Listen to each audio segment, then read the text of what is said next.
Here's 5 things that we love about the Nintendo Switch 2. There's actually 6. Stick around for the end one because it will shock you. The first one is the screen. Yes. The screen is glorious. Yes. Let's forget about the OLED situation and just focus on the actual screen. Yes. Because we had our doubts. Of course. Everyone did. Until we got hands-on. Yeah. And getting hands-on, it's a very nice, vibrant screen with no angle issues. It doesn't, like, the contrast doesn't drop. The viewing angles are fantastic. So we think it's an edge-lit IPS screen.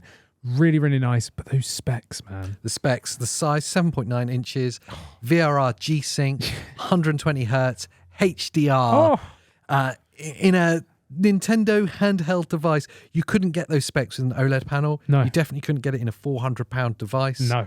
Couldn't get VRR in there. No. It looks absolutely phenomenal when you've got it in hand. It really kind of like a next-gen moment. Yeah, and that screen size is perfect. Perfect. You know, basically 8-inch is going to be great for everyone. Some people struggle with 7-inch handhelds, but that 8-inch, when we were hands-on with it, you're so like engrossed in the game, like it absorbs you into it, you know, that you just focus in. And again, that HDR means really nice high bright points. HDR is a really big point. I'll be really interested to see this game when HDR's not leaned on as much or isn't there at all. Yes. What do those games look like then? Does it kind of dull off a bit? We've got a bit of a glimpse of that with Zelda. Tears of the Kingdom, wasn't it? In that kind of cave area at the start where it's a bit dark and washed out. It was like, this could be questionable. As soon as it opened up into a more vibrant area, then it's like the screen really shone. Yeah.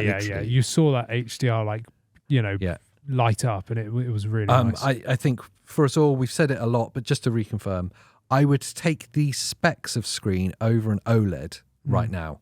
Yeah, for like a 60 hertz OLED panel. Yes. Yeah, I would take 120 hertz VRR HDR over that for sure. Yeah, absolutely. And that leads us on really nicely to number 2, which is the performance in general. Now, I don't want to over kind of blow this because we've talked about it a little bit, and it's not like we're talking about PS5 Pro levels of performance here. We're talking about a handheld here that's souped up when you plug it in to your TV. But the performance is really great. It's very good. In fact, way better than I thought it was going to be. Far better than I imagined. I was expecting like a 2 times performance over the Switch 1. Yeah. NVIDIA, how true it is, but they've come out and said it's 10 times the performance of the original Tegra X1 chip. So we're looking at a big performance here. And from what we got hands-on with, those games are running really smooth docked. Really good. Really good docked. And the ones we played handheld were fantastic Equally handheld. as good handheld. It's kind of mind-blowing getting to see what we are seeing on a Nintendo device now. Yeah. And the big one was Digital Foundry did a really great side-by-side with Street Fighter 6, didn't they? They did, showing it off against the Switch 2 and the Xbox Series S. Yeah. And night and day. It blows the Series S out the water, which is... We're talking about an Xbox. That's kind of phenomenal. Yeah. Switch 2 really blowing out the details. Yep. Yeah, just infinitely better. It all comes down to that upscaling. The fact that we got hardware, machine learning, DLSS capabilities on the Switch 2. Now, we talked about this in the podcast. I'm not sure if the podcast is out yet or not, but the recent podcast we just recorded about what games we're looking forward to coming to Switch 2, and that leans on the performance. What the great performance means for third-party titles, that's genuinely exciting. It's very exciting. I mean, straight off the bat, they teased that so hard with Cyberpunk, Elden Ring, and Star Wars Outlaws, you know, and that new game from the Elden Ring guys, Yes.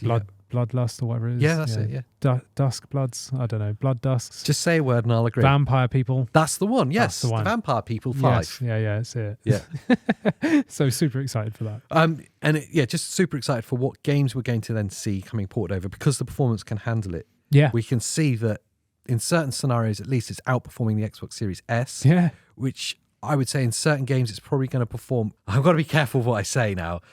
I want to say it's going to perform as well in some games as well as like the PS5. Purely, not out and out hardware, but purely because of that DLSS hardware-based upscaling. I think it's going to cope with demanding games better. Yes, NVIDIA are the kings of upscaling, and it's here present in the Switch 2. And you can't deny that. Again, that side-by-side from Digital Foundry just shows it in all its glory. Really exciting what that means.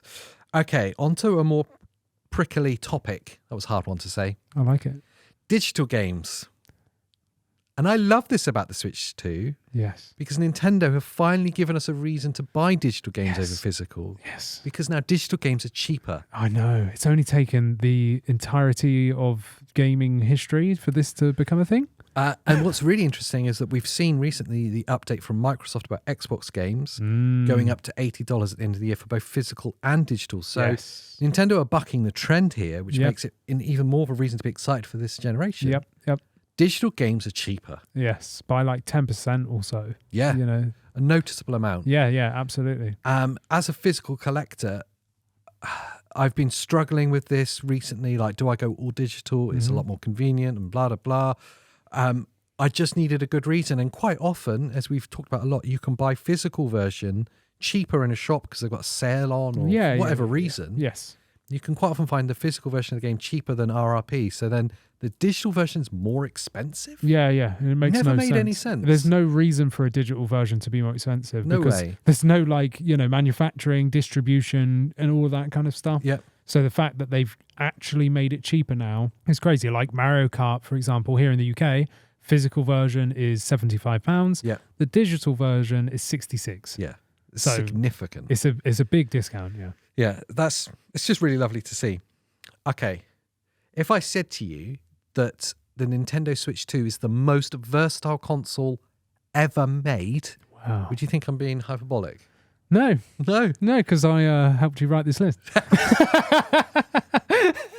And that's because it is the most versatile. Yes. Because the way that you can play this, you can play it more ways than any other system. Absolutely. It encourages all different play styles, which is just phenomenal. From like camera-based motion controls to desktop mode to mouse mode to handheld to TV. Yeah. And then, of course, something Nintendo's really well known for, the gyro. The gyro, as well. And not just in quirky Nintendo games, gyro being implemented in Cyberpunk. Yeah, it's mad.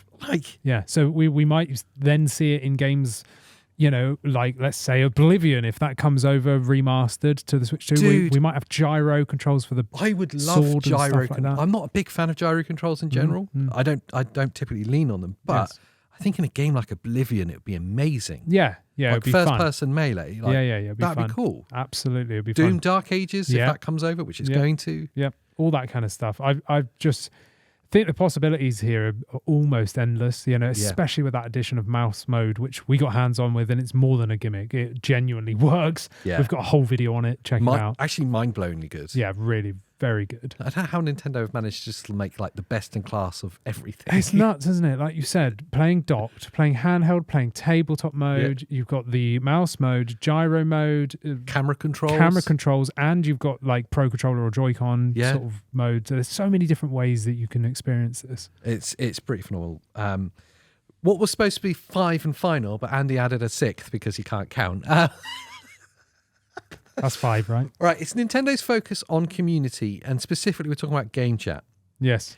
Game Chat, when it was announced, was a bit of a prickly one because it looked like a really low-rent version of Discord. Yeah. It's a bit gimmicky. Yeah, absolutely. But we think this is really good. I think it's really cool. There's some really cool potential with it as well. I think first up on the actual what we know, it's lovely that they're focusing on the Switch being multiplayer even if you're not together. Yes. And not multiplayer like a competitive or like playing COD against each other.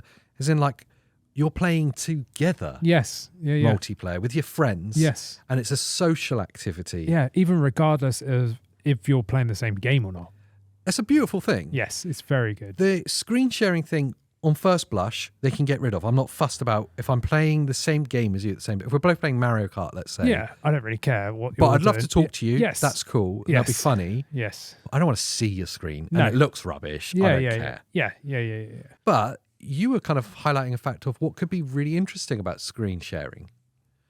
And that's kind of made me think that this focus on community in game chat is actually bigger than I thought. Yeah, absolutely. So if you were, let's say, playing a game that I just played, or maybe I'm a bit further ahead or something, and you got stuck, let's say, in a Zelda temple or something, and you're like, you know what, how do I get through this? Instead of me trying to like watch a clip or find it on YouTube and send it to you, you could literally just share me your screen and I could walk you through it without needing to do anything because of the voice chat feature. I could be like, go that way, take a left, whatever, and help you through. And I really hope there's like a full screen spectator like mode where I could just pull your screen up and take over the entire screen on my Switch so that then I could effectively watch that, even to the point where it might be a game that's come out, and we know games are very expensive now. If you bought that game and I can't get it yet, maybe you're playing it for the first time. I could be like, hey, AJ, can you send me a stream? I would watch it with that. What games was I watching you play over Discord? Star Wars Outlaws. It was, wasn't it? Yeah. On my I was watching it on my LX, and you were streaming it to your LAX. Yes. And I was watching it over Discord. Yeah. It's a cool way. I've always enjoyed watching my friends play games. Mm-hmm. I think you have as well. You do it. You and your wife watch play games quite a lot as well. Absolutely. I've always enjoyed that, and I think that's kind of why streaming's kind of like Twitch and stuff is quite fashionable, really popular. Yeah, it's nice watching people play games and have fun and joining in the conversation. Yes, and especially with your mates now. With your mates, I think it's even more special. Absolutely, because you can actually get involved and have a chat. And I think with games like, for argument's sake, like Expedition 33, like really heavy story games. Yeah. If you didn't have Game Pass, and let's say this game is $80 or $80 or whatever, and like I couldn't afford it, but you could. You're like, well, just jump into the game chat and watch me play, and we'll chat as we play it. Yeah, absolutely. No, I'd enjoy watching that story unfold. Yes, yeah, absolutely. Or I could be, playing Mario Kart, and you could be playing that, and in between races, I can load up your game or whatever, like pull it up and watch. There's more potential to it than I really gave first credit for. Yes. And I think Nintendo published it and promoted it in a very Nintendo way. So everyone's playing Mario Kart together. Yeah. Oh, look, you can play different games at the same time. It's like, I'm not really that fast. Yeah. The game chat thing's cool, but actually when I really deep on reflection, it's much better than you think. I think so. And for Nintendo to go this route, I think it's very big because they've always been dead set against it since the Nintendo DS, when there was a game chat feature and you could literally send messages. Yeah. And it was just people sending rude pictures to each other. Of course. And then they stopped that. Yeah. They just went, you know what, we're not going to carry this on. And there's been no messaging, nothing since. And now for them to bring it back in full force, even to the point where they're putting audio jacks on the Pro Controller so that you can use a proper headset. Like, that's brilliant. Yeah, I think it's very cool. It's really nice. Okay, final one, the 6th of the 5th. Yeah. 6 out of 5. Your bonus. This is your special one. I love this. Because it's got you very excited. It got me so excited. And yes, everyone pointed it out in another video that we'd seen this in the Direct, but I was so hyped, like the little fanboy that I am. I missed it. Is the fact that you can completely rebind all the buttons, even on like Nintendo Switch Online with the GameCube, which is how we experienced it. That is how we experienced it. Or as I tried to type on my phone, Wind Waker in the notes, and my phone auto-corrected Waker to a very rude word. Put an N in there. It did, it did. I'll let you figure what that is out. Yeah. When we first saw that in Wind Waker, and the person helping us showed us it, it was a bit mind-blowing because it was the camera inversion problem. Yes. And she was like, oh, don't worry, I can fix that with the binding. It's like, oh, wow, okay, this is cool. Everything opened up. Every single input you can rebind.